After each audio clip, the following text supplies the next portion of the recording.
नमः शिवाय। आपके अंदर जो शिव विराजमान है, मैं उसे नमन करता हूँ।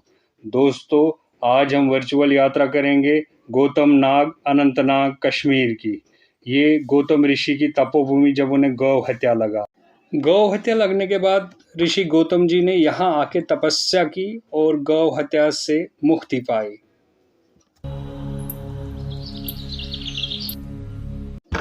दोस्तों, गौतम नाग आने के लिए जम्मू से अनंतनाग 191 किलोमीटर है और अनंतनाग से गौतम नाग 2 किलोमीटर है। गौतम ऋषि सप्त ऋषियों में एक ऋषि है। सप्त ऋषियों में सबसे पहले अगस्त मुनि का नाम आता है, दूसरे नंबर पे अत्रि ऋषि, तीसरे पे भरद्वाज ऋषि, चौथे नंबर पे गौतम ऋषि का नाम है, पांचवा जमदग्नि ऋषि, छठवां वशिष्ठ जी और सातवें नंबर पे विश्वामित्र जी आते हैं। गौतम ऋषि ने अनंतनाग के इसी हिस्से में तपस्या की और गौ हत्या से मुक्ति पाई है। नाग है, मंदिर है, धर्मशाला है और एक शिवलिंग है जो कि चिनार पेड़ के बीचों बीच में है। गौतम ऋषि का यहाँ तपोभूमि, ये हमें नारद पुराण, यजुर्वेद, रामायण और गणेश पुराण में इसका उल्लेख है।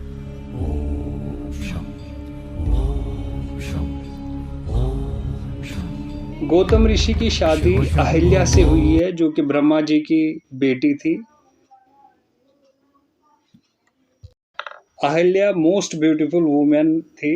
ब्रह्मा जी ने उन्हें प्योर क्रिएटिव एनर्जी से क्रिएट किया ताकि उर्वशी का घुमंड तोड़ने के लिए। उर्वशी अप्सरा, जो कि इंद्र के कोर्ट में उसका एक स्पेशल स्टेटस था और उसको अपनी खूबसूरती पे बड़ा नाज था, इसीलिए ब्रह्मा जी ने अहिल्या की क्रिएशन की उसका घुमंड तोड़ने के लिए। इसी का बदला लेने के लिए इंद्र ने एक बार गौतम ऋषि का बेस बना के अहिल्या का धर्म भ्रष्ट करने की कोशिश की, जिस वजह से गौतम ऋषि ने उन दोनों को श्राप दिया और अहिल्या को ये श्राप दिया कि वो पत्थर बन जाए और जब त्रेता युग में रामचंद्र के चरण उस पत्थर से लगेंगे तब उसकी मुक्ति हो जाएगी।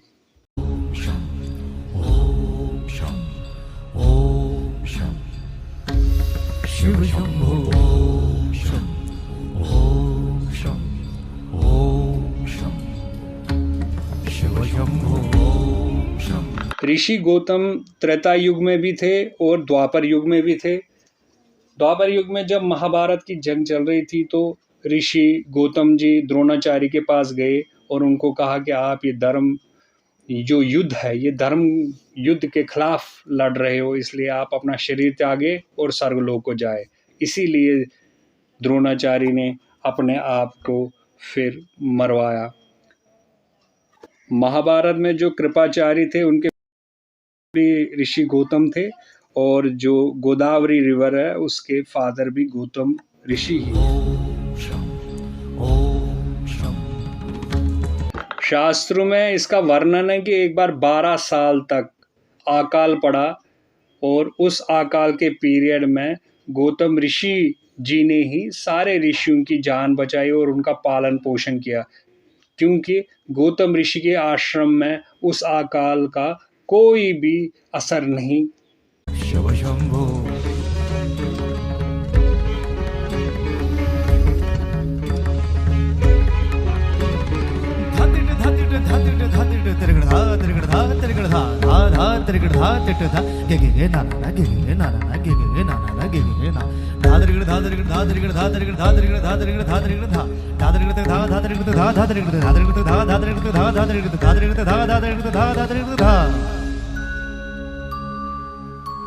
जटाटवी गलज्जल प्रवाह पावित।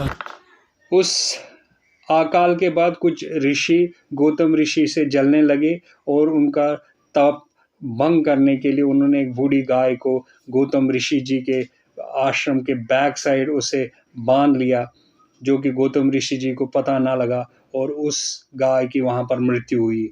उसका दोष गौ हत्या जब गौतम ऋषि पे लगा तब गौतम ऋषि यहाँ पर ही अनंतनाग के इसी हिस्से में आए और यहाँ पर तपस्या की और गौ हत्या से महादेव ने फिर उनको वहाँ पर मुक्त कर दिया। स्थले गलेव लम्ब्य लम्बितां भुजङ्गतुङ्गमालिका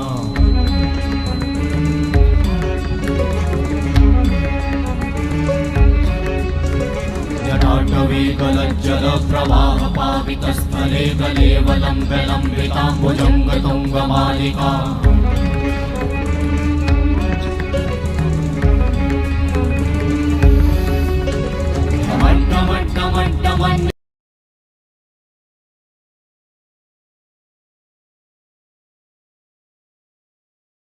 ये गौतम ऋषि का तपस्थली है, आप जानते होंगे। नहीं, पुराना लोगों को सुना पता है। सुना है। हाँ, सुना है। तो ये गौतम ऋषि है, बगल में अहिल्या माता है। इन्होंने यहाँ तपस्या किया था, तो ये प्राचीन काल में किया था।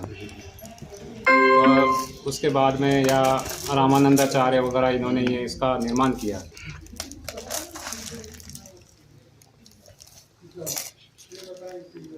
और उसके उपरांत तो ये 655 की सदी में माधव दास ने उनके गुरु की आज्ञा से इसका निर्माण किया।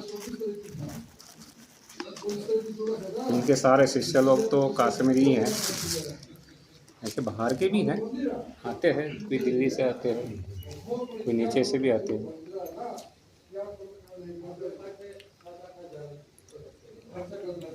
तो इनको जो है गौतम ऋषि को जो श्राप था गौहत्या का पातक लगा हुआ था, उनका इन्होंने यहाँ अभिषेक किया था तपस्या करके। तो प्राचीन काल में यहाँ इतना कोई बस्ती नहीं था, तो ये जो कुंड है इसको शिव कुंड बोलते हैं कि इन्होंने कुछ सहस्र शिवलिंगों का ये करके अभिषेक किया था, फिर इनको बाद में मुक्ति मिला। ये वो गौतम ऋषि है कि जिन्होंने खुद की पत्नी को श्राप दिया था, तो अहिल्या शिला हो गई थी। तो राम जब आए सतयुग में, ये गौतम ऋषि उस की बातों में है, तो उन्होंने राम के चरण लगने से उसका उद्धार हुआ था। उस समय से अहिल्या प्रकट हुई, नहीं तो ये अहिल्या शिला बन गई जी, एक पत्थर की शिला जो बोलते। तो उनका चरण पर से होते ही उसका उद्धार हुआ है। फिर बाद में, उसके बाद में इनको प्राचीन काल में मोक्ष मिला है, मुक्ति मिली। तो ये कितने साल तक यहाँ रहे गौतम ऋषि? ये तो प्राचीन काल शुरू होने के समय की बात है जी। तो उसमें रामानंदाचार्य ने उसका निर्माण किया है। तो ये तुम्हारे जम्मू के ये है सर्वानंद जी। हाँ, हमारे डेट ऑफ बर्थ के पहले के हैं, ये गुजरे हुए, ये सामने तस्वीर में। चकार चण्डताण्डवं तनोतु नः शिव शिवं शिव शिवं शिव शिवं शिव शिवं शिव शिवं शिव शिवं शिव शिवं शिव शिवं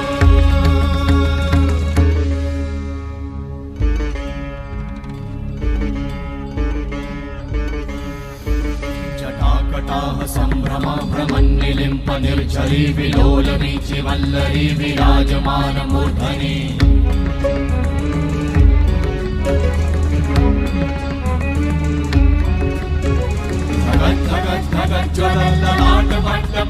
दोस्तों, ये मैंने पहला मंदिर देखा जहाँ पर मैंने सूर्यवंशी चारों भाइयों के साथ उनकी चारों पत्नियों की मूर्तियाँ देखी हुई है।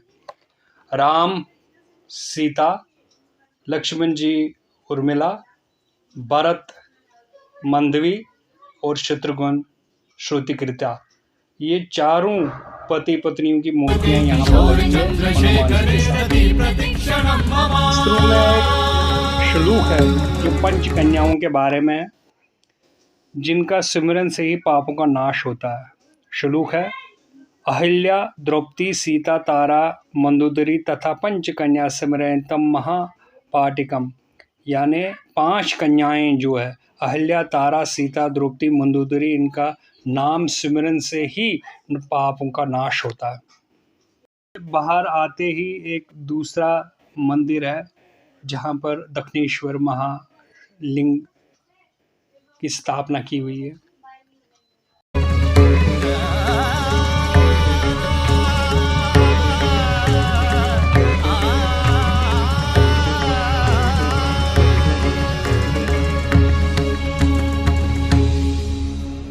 शिव शिव शिव शिवम शिवम शिवम हस्त डमरु बाजे नाद नवल सृष्टि साजे दिग दिग तक दिग दिग तक दिग दिग दिग दिग दिग दिग दिग दिग दिग दिग दिग धा दिग दिग जब इस मंदिर से बाहर आते हैं तो वहाँ पर एक चिनार है, बहुत बड़ा चिनार का पेड़ है जिसके अंदर से खोखला है और वहाँ पर ये शिवलिंग विराजमान है जिसकी पूजा की जाती है। दिग दिग तक दिग दिग दिग धा